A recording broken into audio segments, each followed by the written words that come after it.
मी practical ट्रान्सफॉर्मरचे vector diagram draw करण्यासाठी याचे दोन तुकडे करत आहे. लक्ष सर्वांचं बोर्डवर आम्ही परत सांगणार नाहीये. सरांनी काय केलं, जो पहिला तुकडा बोर्डवर ड्रॉ करणार आहे practical transformer at which condition. आता नो लोड कंडिशन म्हणजे बांधनो मी एक ट्रान्सफॉर्मर घेणार आहे ज्या ट्रान्सफॉर्मरच्या सेकंड हिस्साला मी काहीच कनेक्ट करणार नाही. सो एक डायग्राम ड्रॉ करतो. Suppose I have the primary winding like that, on the same there is a secondary winding like that. Doesn't matter हा स्टेप अप आहे का स्टेप डाऊन, पण मी सेकंडरी वाइंडिंग ना बाळांनो काहीच कनेक्ट करणार नाहीये. सो हे ओपन सर्किट आहे. माय राईट, म्हणजे मी तर कसल्याच प्रकारचा लोड लावलेला लोड नसू द्या बाळांनो. EMF तर असतोच ना, कॉल्ड इज E1 का E2. कोण सांगेल इथं तुमचा I2 असतो का. I2 0 झाला. I2 0 झाल्यामुळे तुमची वेक्टर डायग्राम थोडी कमी झाली, जी मी तुम्हाला आयडियल ट्रान्सफॉर्मरच्या फुल लोडला सांगितली होती, ज्याच्यात I2 होता आणि I2 डॅश पण होता. इथं तो काय झाला, गायब झाला. ही गोष्ट लक्षात ठेवा. पण याची जी प्रायमरी साईड आहे ना, मी काय करत आहे, दोन टर्मिनल घेतले सरने लाईक दॅट. प्रायमरी साईडला घरचा सोर्स कनेक्ट केला, that is called as a single phase AC. ज्याचं जे पास होणारा करंट तुमचा I1 असतो, माहिती आहे ना, हो का नाही. पण मी याला I1 म्हणणार नाही.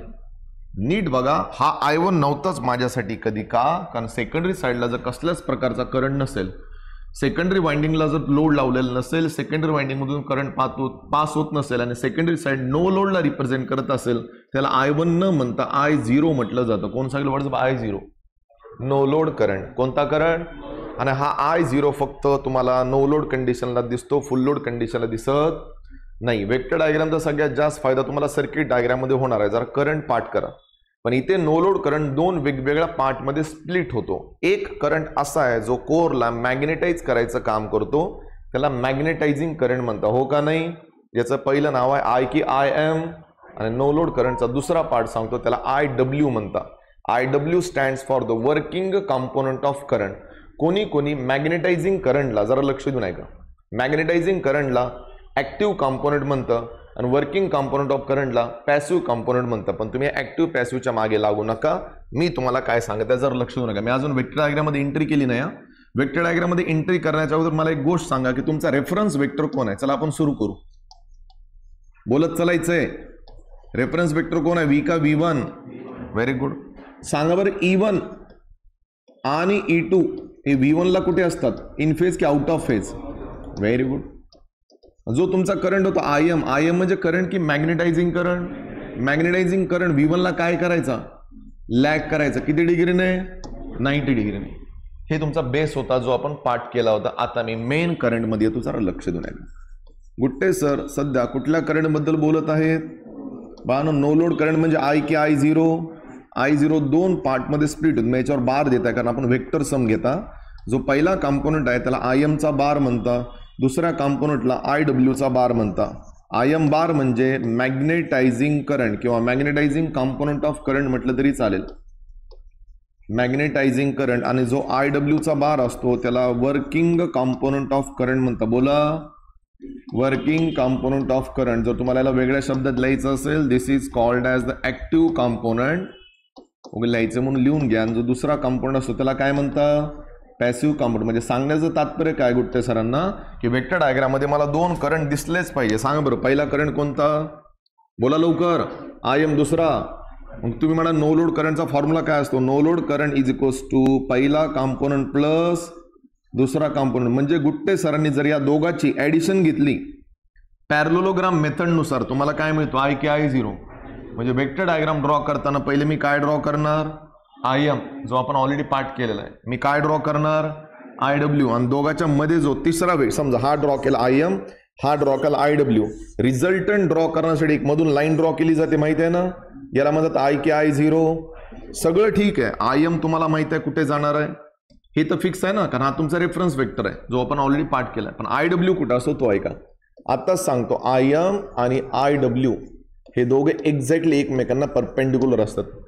कसे असतात, आता ते डायग्राम मध्ये कसे ड्रॉ करायचे मी, तुम्ही म्हणत मग परपेंडिक्युलर असतात एवढं का आलं, पण नेमकं कुठे असतं ते बी सांगतो. IM तर तुम्हाला माहित आहे, IW जो असतो ना तो इन फेज मध्ये असतो. बोला, इन फेज विथ V का V1 म्हणजे तुमचा रेफरन्स वेक्टर. हे जरा जेवढं काही गुट्टे सरने बोर्डवर लिहिले, जर तुम्हाला किचकट वाटत असेल तर वेक्टर डायग्रामकडे लक्ष आहे, तर तुम्हाला लगेच पाठ होऊन जाईल. एवढा काही अवघड पोर्शन नाहीये. शाला स्टार्ट. सांगा, सगळ्यात पहिला वेक्टर कोणता आहे, रेफरन्स वेक्टरच्याच खाली कोण असतो, ई का E1, त्याच्याच खाली कोण असतो, E1 का E2. सो गुट्टे सरने एवढी वेक्टर डायग्राम ड्रॉ केली. समजा this is called as your V1, this is called as your E1 and this is called as your E2. इथपर्यंत चालेल. सेंटर मी घेतला याचा लाईक दॅट. जो पहिला करंट असतो त्याला म्हणतात कंपोनंट की मॅग्नेटायझिंग कंपोनंट. याच्याच पुढे असतो फाय की फायम. काही काय रेफरन्स बुक्समध्ये फायम दाखवलेला नाहीये, नका दाखवू, मला काही प्रॉब्लेम नाही, पण मला असं वाटतं की दाखवायला पाहिजे. आता इतका तर वेक्टर डायग्राम हा पार्ट आहे जो आपण बेस आहे, ज्याला आपण पार्ट केलेला आहे. आता मला IMच्या अपोजिटमध्ये IW ड्रॉ करायचं आहे. IW ला ऍक्टिव्ह कंपोनंट म्हणतात. कधी पण ऍक्टिव्ह कंपोनंट हा V1 सोबत असतो, V1च्या इन फेज मध्ये असतो. हे पार्ट होत नसेल तर हे कॉम्बिनेशन पार्ट करा. हा IM आहे ना, तर 90 डिग्रीमध्ये कोण असतो, I की IW. दोघांचे डायमेन्शन बऱ्यापैकी सेम ठेवायचे. हा IM जेवढा आहे ना तेवढाच इथून अजून एक वेक्टर ड्रॉ करायचं या साईडला आणि याला नाव द्यायचं IW. गुट्टे सरने तुम्हाला काय शिकवलं, याचा आणि याचा जो रिझल्टंट असतो त्याला म्हणतं I की I0. पोरं काय करतं, डायरेक्ट लाईन ड्रॉ करतं. डायरेक्ट लाईन कधीच ड्रॉ करायची नाही, त्याची एक मेथड असते ज्याला पॅरलोग्राम मेथड असं म्हणतात. याची पॅरलल लाईन इकडे ड्रॉ करायची अशी, याची पॅरलल लाईन इकडे ड्रॉ करायची अशी, आणि दोघं वेक्टर जिथं इंटरसेक्ट होतात तिथं तुमचा फायनल रिझल्टंट वेक्टर मिळतो लाईक दॅट. त्या वेक्टरला ॲरो द्यायला विसरायचं नाही. भरपूर पोरं ॲरो देत नाहीत. आणि हा जो मध्ये एक वेक्टर तयार झाला त्याला म्हणतात I की I0. How to read I0, no load current. मी याच्यावर सॅटिस्फाईड नाहीये कारण मला अजून फॉर्म्युलेच पाहिजे. मी तर I0चा फॉर्म्युला पाठ केला. I0चा बार इज इक्वल्स टू, बोला लवकर, IMचा बार, पण IWचा बार. पण हे बारवाले फॉर्म्युलेज माझ्या काहीच कामाचे नाहीत कारण याला कॅल्सीमध्ये पुट करता येत नाही. सो आपण त्याला तोडायचा प्रयत्न करू. आत्ताच एक गोष्ट सांगतो, लवकर बोला. कोणता करंट आहे, व्होल्टेज आणि करंटच्या मध्ये जो फेज अँगल असतो त्या फेज अँगलला φ0 म्हणतात. φ0 म्हणजे no load phase angle. Repeat, component part झाले. तुम्ही म्हणाल मग गुट्टे सर तुम्ही वरच का घेतला, कधी पण फेज अँगल कोणाकोणाचा असतो, व्होल्टेज आणि करंटचा. सो जरा याला बाहेर काढू, जरा लक्ष देऊन ऐका. According to above VD, what is by VD, vector diagram check करा. तुम्हाला ट्रायंगल दिसला का सर्वांना, मला ते दिसत नाही. दिसला का, एंगल किती आहे, इकडची साइड कोण आहे, I की IW. हा कोण आहे IM. हा पण काय असेल, IMच असेल ना. आणि हा कोण आहे, I की I0. आणि इकडचा अँगल कोणता आहे तुमचा, φ की φ0. मी तुम्हाला IWचा आणि IMचा एक सेपरेट फॉर्म्युला तयार करून देत आहे, पण त्याच्या अगोदर याला पायथागोरस थेरम लावून देतो. अजून एक फॉर्म्युला तुम्हाला मिळेल by using which theorem, Pythagoras theorem. Pythagoras theorem नाही लावलो तरी फॉर्म्युला मिळणारच होता. हायपोटेनियसचा स्क्वेअर इज इक्वल्स टू बेसचा स्क्वेअर प्लस हाईटचा. मला स्क्वेअर नाही पाहिजे, सो I0चा फॉर्म्युला भेटला गुट्टे सरांना. अंडररूटमध्ये पहिल्याचा स्क्वेअर प्लस दुसऱ्याचा स्क्वेअर. नो लोड मधला हा पहिला महत्वाचा फॉर्म्युला. विदाउट पायथागोरस थेरम पण हाच फॉर्म्युला भेटला असता. हा वेक्टर फॉर्म आहे ना, वेक्टर फॉर्मला स्केलरमध्ये कन्वर्ट करण्यासाठी प्रत्येक व्हेरिएबलचा काय घेतला जातो. मला या फॉर्म्युल्यात इंटरेस्ट नाहीये, मला इंटरेस्ट आहे या दोघांच्या सेपरेट फॉर्म्युल्यात. पण सेपरेट फॉर्म्युला तयार कसं करायचं 2 मिनिटाचं काम आहे. According to above triangle, sine कॉसची मदत घेऊ. साइन की साइन ऑफ फाय, फाय की φ0. साइनचा अँगल काय असतो, समोरची बाजू डिवायडेड बाय कर्ण. साध्या भाषेत सांगत आहे, म्हणजे front side upon hypotenuse. Front side कोण आहे, I की IM. हायपोटेनियस कोण आहे, I की I0. गुट्टे सरांना कोण पाहिजे, IM. तर I0 इकडे गेला ना, भेटला IMचा formula. IM is equals to I0 sine of φ0. हा फॉर्म्युला महत्वाचा आहे, जरा पाठ करा. आता साइन घेतल्यास कॉस पण ते घ्यावं लागेल ना.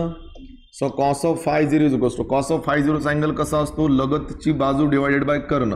In the sense adjacent side upon hypotenuse. हो का नाही, I की IW अपॉन I0. गुट्टे सरना IW पाहिजे, तर I0 कुठे गेला, इकडून इकडे ना. सो IWचा पण फॉर्म्युला भेटला कोणता, I0 कॉस ऑफ φ0. पाठ झाले का, एवढं पाठ करून सुद्धा एक्झाममध्ये जमलिंग होते, कारण पुढे फॉर्म्युले वाढणार आहेत, तयारीत राहा. जमलिंग हे होते, मला स्वतःला जमलिंग झालेले खूप वेळेस की IMला साइन घ्यायचा का कॉस घ्यायचा. सो प्रत्येक वेळेस आपण वेक्टर डायग्राम रट्टा मारू शकत नाही. सो मी कसं पाठ केले ते सांगतो. जस्ट रिमेंबराइज द कॉम्बिनेशन MS दोन्ही कॉम्बिनेशन पाठ करा. या छोट्या छोट्या गोष्टी कामाला आता वाटतं पाठ झाल्यासारखं, पेपरमध्ये जमलिंग होते. सो M सोबतचं कॉम्बिनेशन काय पाठ करायचं, S. आता M सोबत S पाठ केल्यास इथे W सोबत C येईल ना. सगळं भेटलं पण नो लोड पॉवर नाही भेटली बरं. अजून मी तुम्हाला वेक्टर डायग्राम पाठ करायला सांगतच नाहीये. वेक्टर डायग्राम तर फक्त एक छोटंसं एक प्लॅटफॉर्म आहे.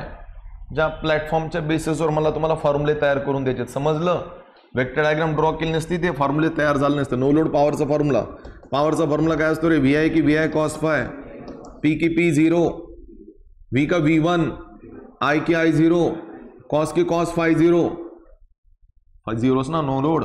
सांगा बरं I zero cos of phi zero कोणाचा फॉर्म्युला आहे? IWचा आहे, हो का नाही? हा भेटला नवीन कॉम्पोनंट गुट्टे सरांना. P0 is equals to V1 into IW. याला नो लोड पॉवर असं म्हणता. बोला. हा फॉर्म्युला मी एका न्यूमरिकलमध्ये यूज करणार आहे. तुमच्या पुस्तकात याला आयन किंवा कोर लॉस कॉम्पोनंट पण म्हटलेलं आहे. कधी कधी न्यूमरिकलमध्ये हे काढायला सांगतात, determine the ion or core loss component. पोरांना वाटते की आयन आणि कोर लॉस विचारलेत, नाही विचारले. तुम्हाला त्याचं काय विचारलंय? कॉम्पोनंट नावाचं वर्ड दिसला तरच हा फॉर्म्युला घ्यायचा, अदरवाईज घ्यायचा नाही. Is that clear? What is the formula of IM? लवकर. I0 sine of phi zero, IW, I0 cos of phi zero, I0 under root IMचा स्क्वेअर प्लस IWचा फाय झिरो. हा नो लोड फेज अँगल असतो कोणाकोणामधला? V1 आणि I0. I1 आणि IM आणि IW angle किती असतो? 90. IM कुठे असतो? हॉरिझॉन्टल. आणि IW कुठे असतो? Vertical. What is the formula of no load component किंवा no load component of power? P0 is equals to V1 into IW. IW आणि IM मध्ये कोण ऍक्टिव्ह कॉम्पोनंट आणि कोण पॅसिव्ह आहे? विसरले. वर्किंग नावाचा वर्ड पाठ केलाय. वर्किंग हा ऍक्टिव्ह कॉम्पोनंट असतो. तो मॅग्नेटायझिंग हा रिॲक्टिव्ह किंवा पॅसिव्ह म्हटलं होतं का मी? पॅसिव्ह लिहिलंय का? It's not passive, sorry, it's reactive. तेच म्हणलं पॅसिव्ह नावाचं. याला ऍक्टिव्ह कॉम्पोनंट म्हणतात, याला रिॲक्टिव्ह कॉम्पोनंट म्हणतात. बोला. ओरमली याला ऍक्टिव्ह रिॲक्टिव्ह असे नाव का दिले? त्याचं बी उत्तर आहे माझ्याकडे. मी रट्टा मारायला सांगत नाहीये तुम्हाला. हा कोण आहे रे? IW मध्ये कॉस आहे ना, आणि IM मध्ये कोण आहे? साइन आहे. सांगावं लागेल तुम्हाला कॉस कोणता कॉम्पोनंट असतो? ऍक्टिव्ह, आणि sine reactive. Is that clear? Next line. Consider